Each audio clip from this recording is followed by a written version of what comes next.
Ok, pessoal, nós vamos agora à aula 7 do nosso curso de revisão do ATLS 10ª edição. Sem mais conversa, vamos falar sobre traumatismo craniano, uma apresentação rápida. Esse sou eu, como falo em todas as apresentações. O livro do ATLS é o nosso guia, o da 10ª edição, então tem algumas mudanças. E aqui no 7º capítulo, no capítulo de trauma craniano, melhor dizendo, na 7ª aula, nós vamos falar sobre isso. Todos os slides foram feitos por mim, nenhum dos slides é do curso do ATLS, então eu fiz cada um deles. Todas as imagens são do meu arquivo pessoal ou estão disponíveis na internet.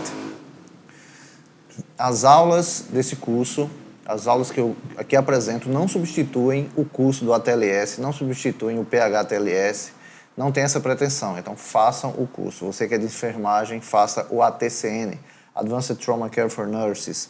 A estratégia do ATLS tem por finalidade simplificar, tornar o atendimento organizado no intuito de diminuir a mortalidade dos pacientes. E nós obtivemos êxito com isso. Tanto a estratégia do PH-ATLS, que é o pré-hospitalar, quanto do ATLS, que é o intra-hospitalar, obteve redução da mortalidade.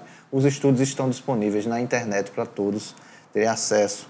O atendimento, apesar do algoritmo do ATLS ser o ABCDE, via aérea e controle da coluna cervical, B de breath, respiração, C de circulation, controle da hemorragia, D de disability, que é o exame neurológico, e exposition ou exposure e controle da hipotermia, você deve ter noção de que tudo isso acontece de forma simultânea. Uma vez que você está atendendo no A ou no B, claro que existem outras pessoas da equipe que estão abordando o paciente em outras regiões, por exemplo, nada impede que outra pessoa esteja providenciando um acesso periférico. Então, o raciocínio do ATLS nos ajuda na compreensão das lesões que matam mais rápido, mas é importante que você tenha noção de que o atendimento acontece de forma simultânea. Falando sobre o cérebro é ávido por oxigênio e glicose. O que é que eu, Franklin, como generalista, tenho que ter em mente? Que eu não vou causar uma coisa pior para o paciente do que ele já teve.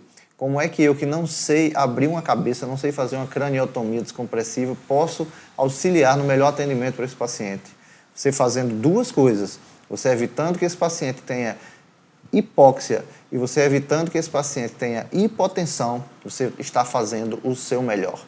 E aí, quando você está abordando o A, quando você está na via aérea e melhorando a oxigenação desse paciente, você já está resolvendo também o D.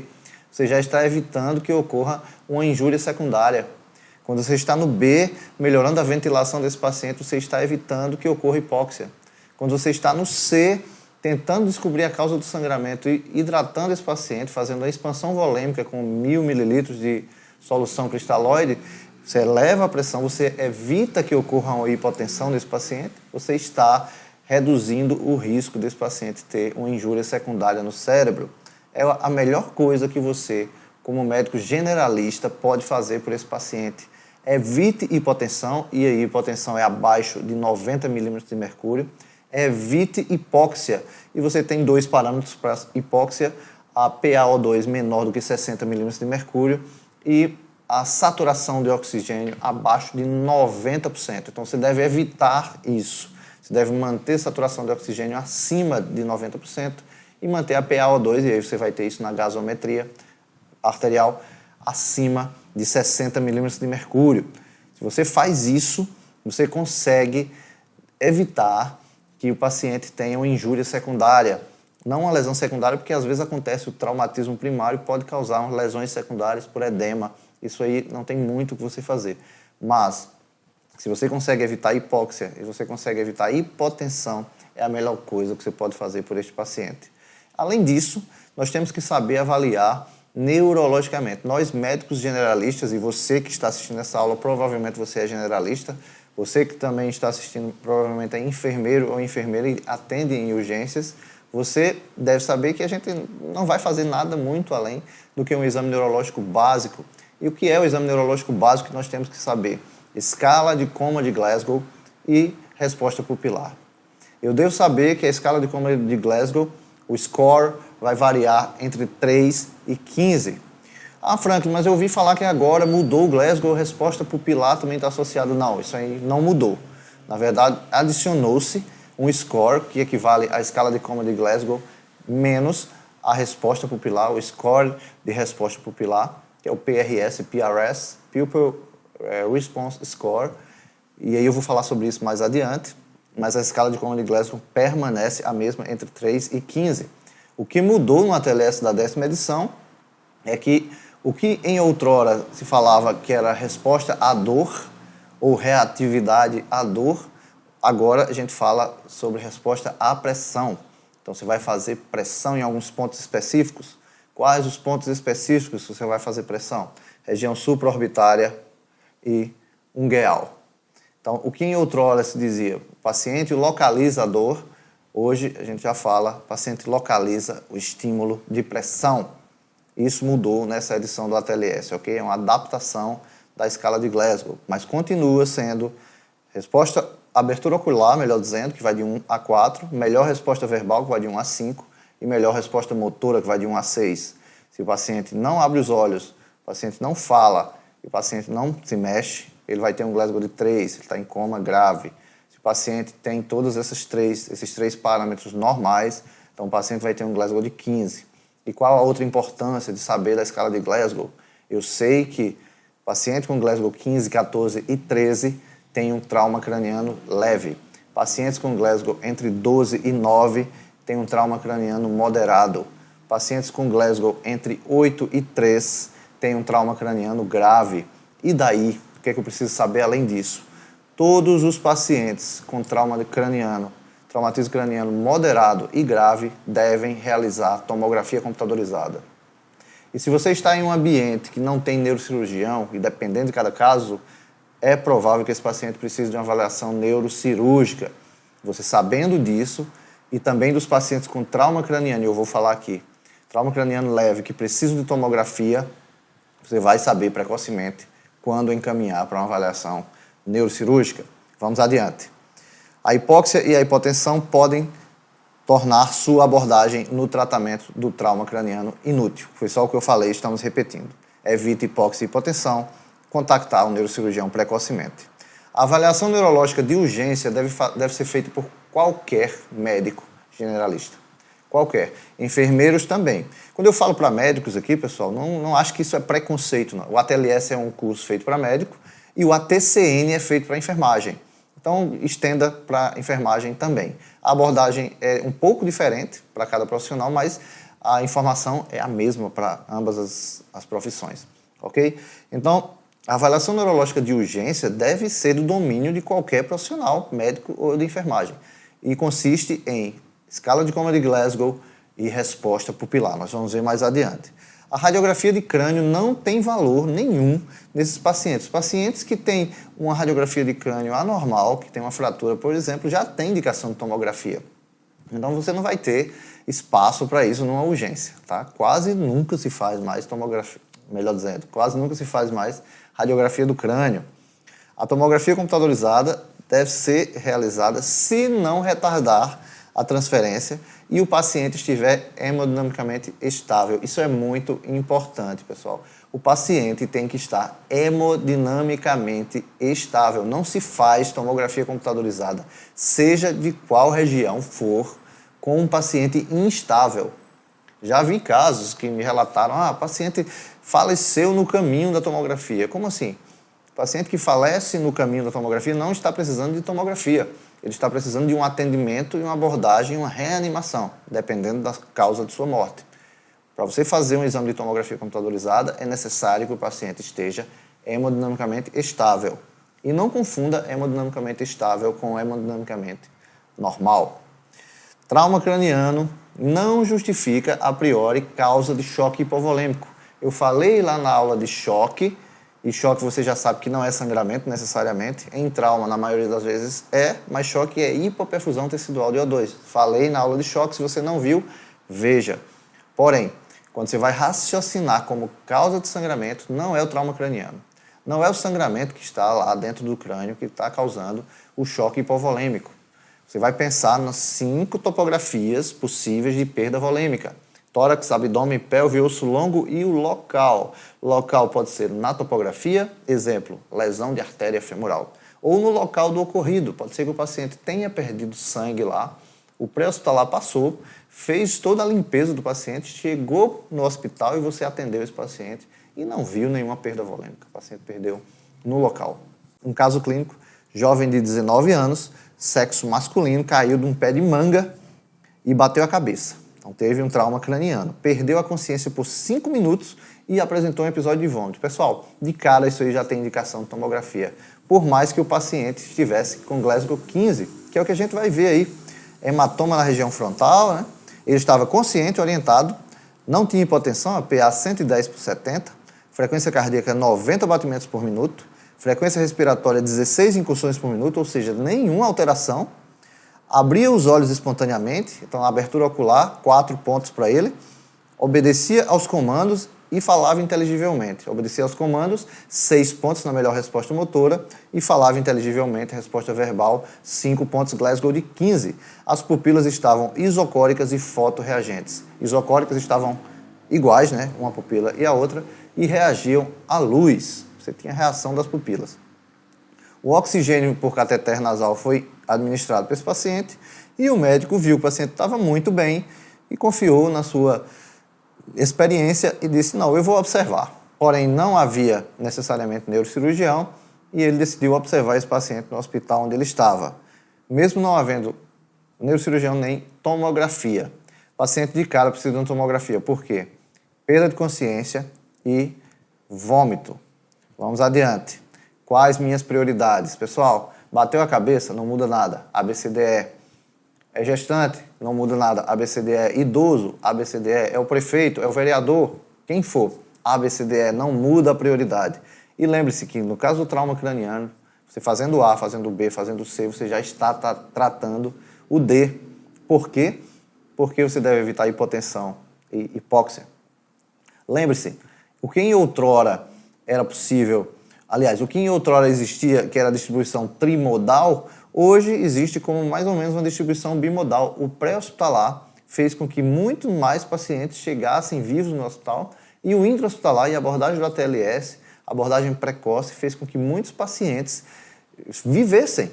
De forma que a segunda curva está se unindo à terceira curva, que correspondia aos pacientes que faleciam por falência de órgãos, que faleciam por insuficiência renal, sepse, etc. Ok? Então, houve uma mudança aí nessa distribuição trimodal na década de 80 para agora, em 2020 em diante, para a distribuição bimodal. Isso eu falei já na primeira apresentação, na primeira aula da TLS. Todos os pacientes devem receber oxigênio suplementar e uma das formas mais fidedignas de eu saber qual a situação desse paciente é conversando com ele. Quando você fala se o paciente emite um som, ele está com via aérea pérvia, ele tem ar nos pulmões suficiente para passagem de ar pela glote e as cordas vocais produzirem som. Ele não tem hipotensão suficiente para, dessa forma, ter um comprometimento do seu nível de consciência. E também no D, você consegue avaliar isso uma vez que ele está falando de uma forma inteligível. O paciente está consciente e orientado. Se eu converso com o paciente, eu já avalio rapidamente isso aí em 10 segundos e eu tenho a noção da gravidade do quadro ou não. E o exame neurológico, já foi falado, né, é próximo da normalidade, uma vez que o paciente relata tudo o que aconteceu. Ele está consciente e orientado. Então, o objetivo principal, na minha abordagem no trauma craniano, como generalista, não se esqueça disso, é evitar o insulto secundário. O insulto cerebral decorrente de hipóxia e hipotensão, já falei 3 vezes e estou repetindo mais uma vez. Na evolução do caso que eu relatei, o paciente, após 6 horas em observação no hospital em que ele se encontrava, que não tinha tomografia nem neurocirurgião, ele não abria mais os olhos, então a abertura ocular dele 1 ponto, emitia sons incompreensíveis, resposta verbal 2 pontos, e não respondia a comandos e apresentava postura flexora, então decorticação 3 pontos, 3, 2, 5, 1, 6. Paciente trauma craniano grave, e agora o exame das pupilas mostrava anisocoria com midríase à esquerda. A pupila à esquerda estava aberta. Isso significa o quê? A midríase denuncia o lado do hematoma. Provavelmente esse paciente tem um hematoma, e um hematoma que evolui rapidamente, assim, em poucas horas, com intervalo lúcido, é conhecido por hematoma extradural na maioria das vezes. Corresponde a 3% das lesões focais expansivas e o tratamento em extradurais que desviam a linha média é cirúrgico, neurocirurgião. Neste caso aqui, tivemos que transferir o paciente, será necessário transferir o paciente, só que o hospital está a 300 quilômetros. Então, o paciente talvez tenha lesão, injúria secundária, né, insulto secundário, por conta de hipóxia e hipotensão. Tem uma outra coisa que eu preciso falar, daqui a pouco vocês vão entender, a relação da pressão arterial média e pressão intracraniana, que é a pressão de perfusão cerebral. Então, como eu realizo a avaliação neurológica de urgência? Pessoal, não esquece, escala de coma de Glasgow e resposta pupilar. Não precisa você saber de nada além disso. Você não é neurocirurgião, você não vai precisar fazer um exame neurológico detalhado, o índice nariz, exame de todos os pares cranianos, isso não é necessário. Estamos em uma situação de urgência e devemos tratá-la como tal. O termo estimulador já foi comentado, né, na escala de Glasgow, foi substituído por estímulo de pressão. Lembrem-se disso, importante. Então aí está a escala de Glasgow e aqui embaixo está a classificação do trauma craniano. Glasgow 15 a 13, trauma leve. Glasgow 12 a 9, trauma moderado. Glasgow 8 a 3, trauma grave. Geralmente, pacientes com Glasgow de 8 já são submetidos à intubação orotraqueal porque eles não conseguem ter drive respiratório, não conseguem respirar adequadamente e você tem que lançar a mão de uma via aérea definitiva. Exame pupilar, nós temos aqui no desenho de cima, pupilas normais, isocóricas, né? Ambas estão iguais. Abaixo você tem pupilas iguais, porém estão todas midriáticas, ambas estão bem abertas. No terceiro desenho você tem pupilas mióticas e no quarto desenho você tem uma anisocoria, uma pupila midriática e a outra miótica. Nesse caso, quando você fala de trauma craniano, você pensa em um hematoma intracraniano, comprimindo o cérebro e desviando para o outro lado, e geralmente a lesão, geralmente o hematoma é do lado da midríase, e a hemiplegia vai ser contralateral. Então, falando um pouco do que muita gente vai falar para vocês, agora o Glasgow mudou, o Glasgow usa com as pupilas. Essa relação Glasgow menos resposta pupilar tem importância prognóstica. Vários estudos verificaram que quando você faz o score de Glasgow menos o score de resposta pupilar, você tem como mensurar de forma mais fidedigna a gravidade da morbimortalidade desses pacientes. O paciente vai ter uma chance maior de sobreviver e com sequelas ou não, os pacientes têm uma chance de êxito letal, ou seja, de óbito. Como é que eu faço? A escala de Glasgow menos resposta pupilar varia de 1 a 15. Como é isso? Você vai subtrair. Então vamos imaginar aqui um paciente com Glasgow de 10.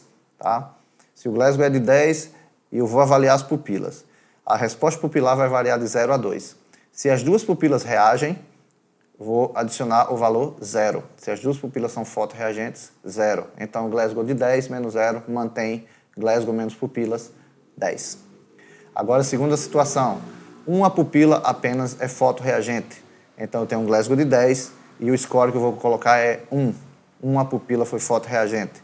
Então, 10 menos 1, Glasgow menos pupilas, 9. Isso aí tem importância prognóstica.